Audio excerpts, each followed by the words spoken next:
بسم اللہ الرحمن الرحیم۔ بخاری شریف اور مسلم شریف کی حدیث پاک متفق علیہ۔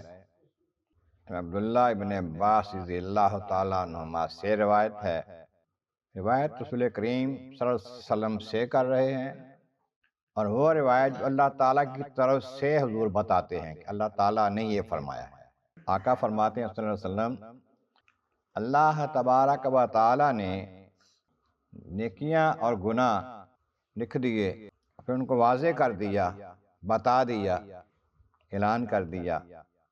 پھر اس کے بعد جس بندے نے ارادہ کیا ایک نیکی کرنے کا لیکن وہ کر نہیں سکا، وہ کتب اللہ تبارک و تعالی ان حسنۃ کاملہ، اللہ تعالیٰ اس کی ایک پوری نیکی لکھ دیتا ہے۔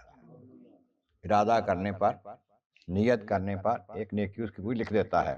اگر اس نے ارادہ کیا نیکی کرنے کا، پھر نیکی کر بھی لی، اللہ تعالیٰ 10 اور 10 سے زیادہ 700 سے زیادہ 81 بے حساب لکھ دیتا ہے اس کی نیکیاں۔ ارادہ کیا، نیت کی، پھر کام کر لیا نیکی کا کام، تو اس کے بے حساب اجر و ثواب اللہ کر دیتا ہے۔ 10 گنا بھی، 70 گنا بھی، 700 گنا بھی، 7000 گنا بھی، اتنی وہ چاہتا ہے بندے کے خلوص کے مطابق، اس کے حالات کے مطابق۔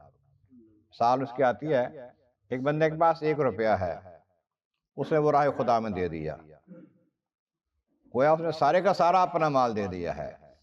ایک بار 1,00,000 روپیہ ہے، اس نے 50,000 دے دیے ہیں، 50,000 کا وہ مرتبہ نہیں ہے، اس کے 1 روپے کا ہے، اس نے سارا دے دیا، اس نے آدھا دیا ہے۔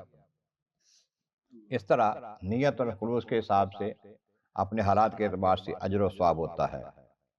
پھر فرمایا، ایک بندے نے گناہ کا ارادہ کیا لیکن کر نہیں سکا، کیا نہیں ہے، گناہ سے باز آ گیا، کتب اللہ تعالیٰ عنہ حسنۃ کاملہ، اللہ تعالیٰ اس کی ایک پوری نیکی لکھ دیتا ہے۔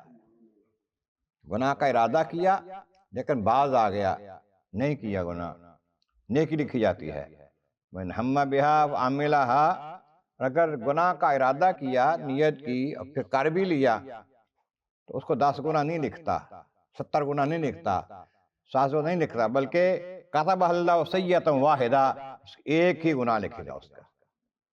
یہ کرم ہے اس کا، احسان ہے اس کا، مہربانی ہے اس کی۔ اپنے محبت کا صدقہ اپنے کرم میں رکھے، نیکیوں کی توفیق عطا فرمائے۔